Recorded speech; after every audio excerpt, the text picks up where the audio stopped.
we're really doing this at a pretty rapid rate, aren't we? We are. We're going to see some really big numbers put up probably this week in terms of the number of people being vaccinated on a daily basis. And that's going to be a combination of the fact that there's a lot more supply coming into the market, and there's going to be a lot of demand coming into the market. Now the states are opening it up to younger people, people over the age of 16. You're going to see a surge of demand coming into the market. So those appointments are going to get filled. I think as we get into the later part of April and into May, probably the demand's going to slow down a little bit. We'll have worked off that really intense demand. But there's this lot of supply coming into the market. So I wouldn't be surprised over the next 2 weeks if we hit days we vaccinate about 5 million people a day. Wow. You know, I just want to bring you into another conversation we're having, which is, the J&J mess up at that manufacturing plant notwithstanding. It's a good example of how you can bring the private sector together with the government. I know not every state government is perfect, but certainly the numbers suggest that this business-government combination is doing what it should be in rolling the vaccine out. Well, I think the government did the right thing in terms of the supervision that they're applying. This was a mistake made by Emergent, not by Johnson & Johnson. And lots do get lost in manufacturing of biologics. Okay. So it's not that unusual to see a lot get lost. There's a lot of scrutiny, obviously, on the manufacturing of the vaccine. So each time there's a mistake, it's getting noticed by the general public. I think what this, demonstrates is we don't have a lot of reserve manufacturing capacity here in the United States. The fact that J&J had to use that facility to manufacture this vaccine means that there wasn't a lot of other available supply in the United States. This facility, this Emergent plant, was intended to be part of a warm base of preparedness for something like this. The facility was actually first invested in as part of preparations for a pandemic flu. But what it shows is that we weren't as ready as we needed to be for this pandemic generally, because we don't have a lot of excess manufacturing capacity around the country. Right. Dr. Gottlieb, let me just get to, again, kind of a personal question here, but I think it's on the minds of a lot of people. I have the vaccine, but there are all these variants out there, and I think people want to know, are they protected from the variants through the vaccine? Yeah, look, we don't have a definitive answer to that question yet. So far, the clinical evidence that we've seen is that the vaccines are protective against these new variants. Where you do have very direct clinical data with some of the vaccines, you do see a slight decline in the protective value of the vaccines against these new variants. But because the vaccines on the market that we have are so protective against coronavirus, even a small decrease in efficacy, you still have a very protective vaccine. In experimental evidence in the laboratory, when you look at whether or not the antibodies generated by the vaccine will neutralize some of these new variants, you do see a decline. But that's in the laboratory.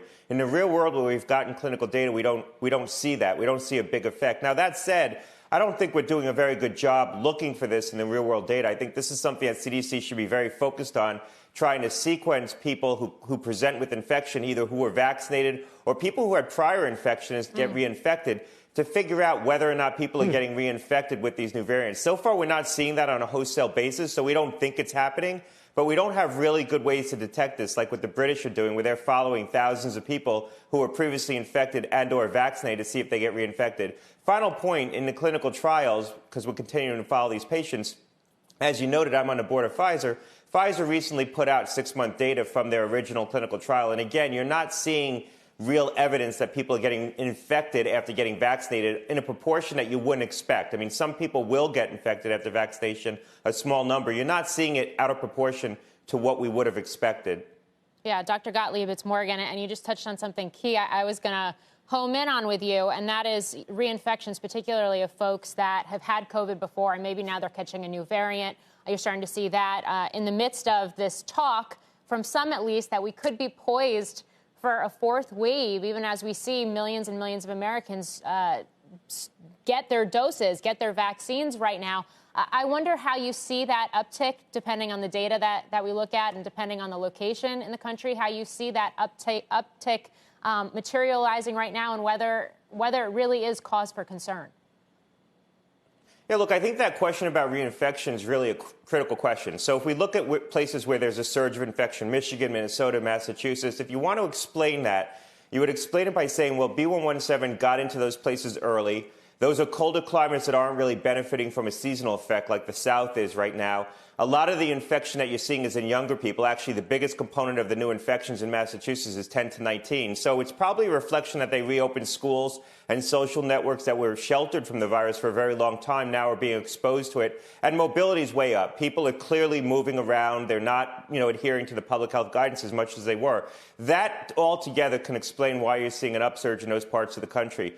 The question that we have that we don't have an answer to that could also explain it is that a lot of people who had the infection previously are now getting reinfected with these new variants. Now, we're not seeing that. The places where we have good data, like New York City, where they're doing a lot of sequencing, and we're looking at who's getting these new variant infections, we don't see people who've been previously infected in a wide basis getting reinfected with these new variants. But the bottom line is we're not doing a very good job right now looking for this. So there is a possibility that the CDC could be missing this, that people could be getting reinfected and we just don't know it. Now, I don't think that's the case.